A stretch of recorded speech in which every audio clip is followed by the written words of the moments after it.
So good to meet you. Nice to meet you. Same. And you're finally back in New York. Yes. So what were you guys doing beforehand? Was this tour? This was a whole tour. This is show 23. Show 23. Yeah. Did you ever expect in your life that you'd have a show or a tour with 23 shows? Well, we've done one with like 27. Yeah. I think. So yes. So definitely yes.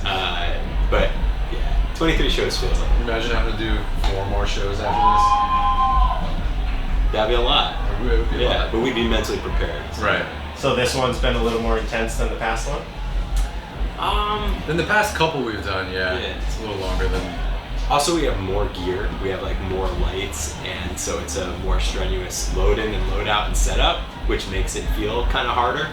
I think the last time I saw you guys was actually here last year in January, right when the 3 EP came out. Yep. Yeah. Yeah, that was a really good show. I Thank can't you. even remember who was opening though. Floor. Yeah. Oh, damn. Yeah. If only I knew back then. I do now. It's gotta be nice to come back in the city and just be like pretty much done. Yeah. Yeah, it's tricky. I'm trying to like not.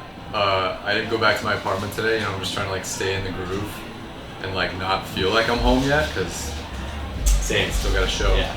When you guys come back here, is it a lot of family and friends and familiar faces? Yeah.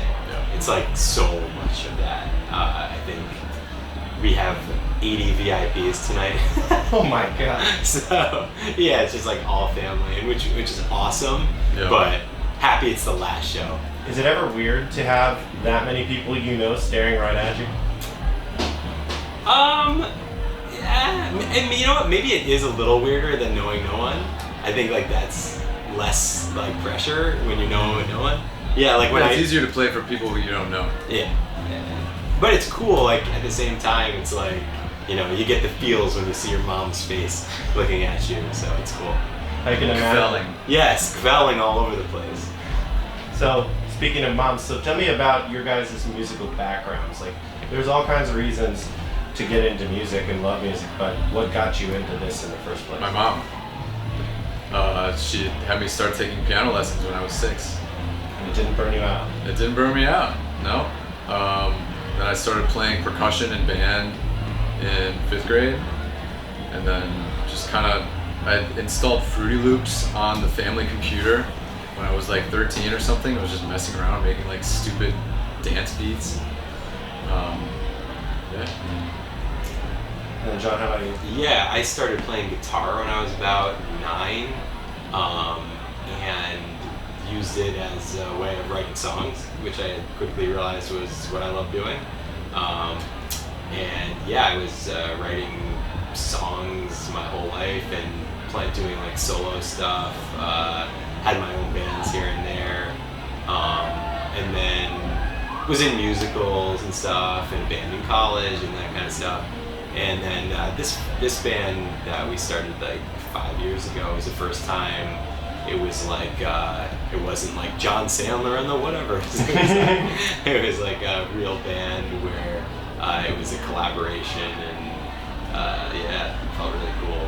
And you guys met before Bridget Fine OK, right? Mm-hmm. We were friends for a year or two before the band started. Yeah, my piano player, musical partner at the time was Luke's roommate, and they lived around the corner from me in Brooklyn, so I got to know Luke by going over there and working. There you go. That's how it started. Yeah, and then it started, and what was the big break for Bridget Fine OK? I mean, literally, it was the first song. Putting the first song out. We wrote one song together, passed it around to some friends, and people were like, "Oh my God, we love this!" And this was back when like SoundCloud and like blogs were kind of driving music discovery. So, got picked up by a bunch of cool blogs and got a bunch of streams on SoundCloud. Spotify was a thing, but not as much as it is now. It was like Hype Machine was everything. And the song we released first, or the one for me, hit #1 on Hype Machine twice in like a month or two. I don't know, I had never seen it happen since, like, to anybody. So we were like, wow, it's a sign, And so we just kept writing songs, and we toured, and that was it. And every artist or band has a sort of signature sound. Great Good Fine OK definitely has a sound, but I'm curious to hear how you both would describe your own sound. I mean, that's tough to like articulate, I guess, because I don't know. It's hard for me to know what I'm doing in terms of how it relates to like what everyone else experiences. More generally, and like we're asked this question a lot. It's like, I think at the core it's pop, but it is pop fused with a lot of other things. So we always say like synth pop or indie pop or like even Right. like, you know, it definitely got some R&B in it, but what do you call that? You know what I mean? It was cool because when we started the band, you know, we were just making the music that we wanted to make, and then people would be like, oh, like this sounds like Scritti Politti, and I was like, who is Scritti Politti? I've never heard of that, and then like I checked them out and it's amazing. So that's happened a bunch of times. I've like discovered music because people say that our music sounds like something else. Yeah, we definitely never set out to sound like a certain thing. We didn't even mean to form a band, you know, we were just writing a song that, you know, came from both of our like honest places, you know, and that's kind of what we keep doing. And you've mentioned before, I think, that Whitney Houston, Michael Jackson are sort of a few of your influences. You can certainly hear it in your newest song, Change, I think. Tell me about your inspiration for that song and if it has any personal meaning to you. Yeah, I mean, that song is personal to me, you know, in a relationship and where, you know, I was hoping that person would never change, and just generally that's what it's about, is just, you know, finding a person or a relationship or even like anything that you love and loving the way it is in that moment and hoping that it doesn't change, because we all know like things change so much, and, you know, you hope that it doesn't change, you know, in a negative way. That's kind of what it's about. So I kind of had that idea and then brought it to Luke and we crafted the music together. But it is definitely one of the more personal songs. Speaking of change in general, from like the early days, 2014-ish to now, your sound has held a certain quality, but it's changed a little bit. Have you noticed any deliberate change in your music, or does this just all come as you grow and you learn and try to make new stuff?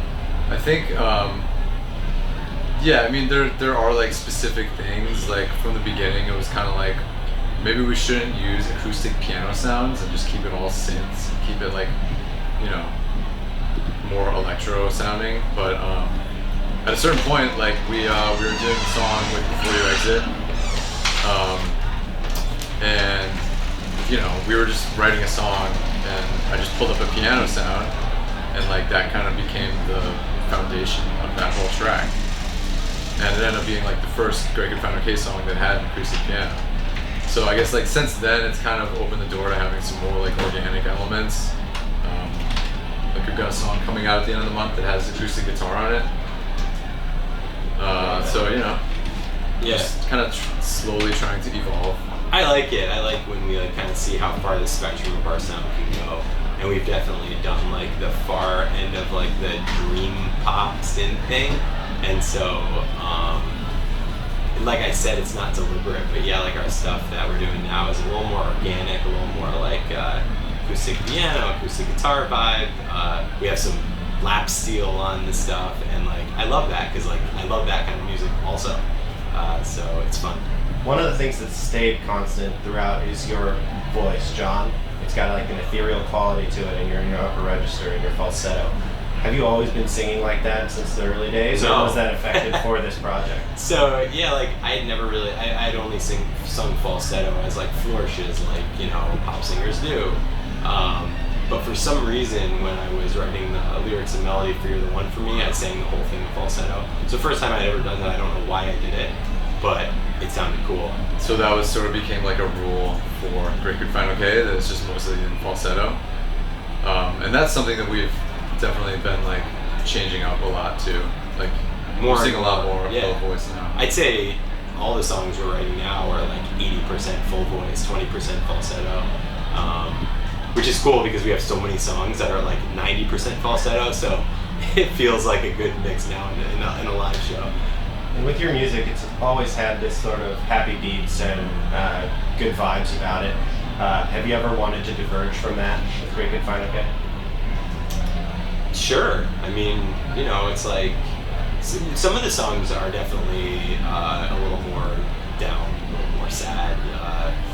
Say It All, for example. A couple other ones are not like the happiest. But yeah, most of them are happy love songs, and I don't know why that happened, but Yeah, we have some more depressing stuff kind of on the back in the burner works. right now. Buckle up. No, I mean, I try to write about everything in life, and obviously it's not all happy. So It's easier to work on a song, at least for me, to like finish it and finish the production and mixing if it's not like a downer. You know what I mean? Because you kind of, when you're working on something like that and listening to it that much, it affects you. So, yeah, I mean, working on a happy song is going to be easier to finish because it just puts you in a good mood. When you're producing, do you ever get into this analysis paralysis when you're trying to perfect one element of the song and just like can't get it right? Totally, yeah. I mean, that happens all the time. I've witnessed How do you work through spending it? countless hours like finding one little drum sound that like I can't even like hear the difference. Yeah, I mean, I don't know. The way I work through it is just to like put the song away for as long as possible. And then when I come back to it, I have a totally new perspective, and it's like, oh, this is all cool, and I'll change this thing. Something I wasn't even thinking about at the time. But yeah, just time is really the thing. Did they that just helps. come back into your front of your mind and just come out of nowhere, or is it usually something, a circumstance or a feeling that makes you want to dig up a song you haven't finished and try to complete it? It's usually like a circumstance. It's like we need to put a song out, and it's like time to finish some songs. But yeah, no, I think it's always valuable to have time in between, like when you start something and when you finish it. And one of the songs, you've obviously had one song this year so far. As we head into the summer, you mentioned there's a song at the end of the month. After that, what else can we expect from Greek Phonica? I think some more stuff in the fall, like an E EP. And when you're not touring, is that just like heads down writing time, producing time? Or do you ever take a break? It's a lot of writing Yeah. and a lot of working on music. Yeah, pretty much.